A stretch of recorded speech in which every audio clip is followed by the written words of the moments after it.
लेकिन ईरान की तरफ से कंफर्मेशन अब थोड़ी देर पहले आई है। ये विदेश मंत्रालय के प्रवक्ता की तरफ से इस्माइल बगई की तरफ से एक स्टेटमेंट जारी किया गया है कि ईरान ने अमेरिका से जो मुआहिदा हुआ, जो एग्रीमेंट हुआ है, उसकी तफसीलात या उसकी डिटेल्स शेयर कर दी हैं। पहली जो एक कॉपी मीडिया में आई थी वो हमने आपके सामने रखी, लेकिन मिसाइल प्रोग्रामों पर मुज़ाकरात से, बातचीत से ईरान टोटली इनकार कर रहा है। 60 दिन में जो तेल पर पाबंदियां लगी हैं वो खत्म करने की डिमांड की जा रही है। स्ट्रेट ऑफ हॉर्मुज को दोबारा खोलने का ऐलान कर दिया गया है।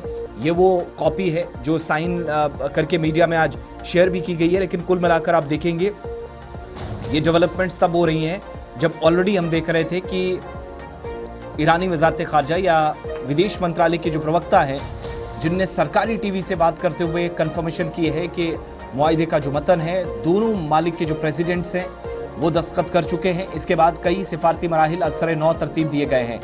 इस्माइल बगई के मुताबिक स्विट्जरलैंड में होने वाली जो मुलाकात थी, दरअसल वो दस्तखती तकरीब के लिए नहीं थी, लेकिन अब सूरत हाल तब्दील होने के बाद इस मुलाकात के इनेकाद या मनसूखी से मुतल्लिक फैसला आइंदा चंद घंटों में मुतवक्के है। साथ साथ जिनेवा में मुज़ाकराती टीमों की शिरकत बदस्तूर पहले से तयशुदा शेड्यूल के मुताबिक जारी रहेगी।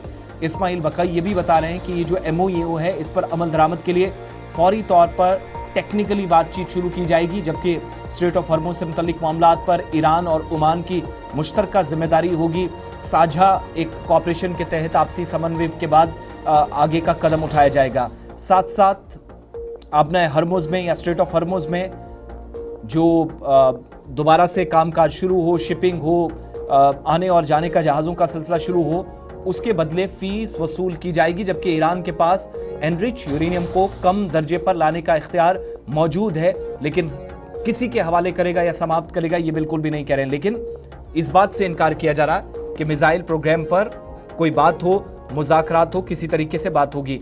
वापस जरा ग्रुप कैप्टन यूके देवनाथ जी के पास चलेंगे।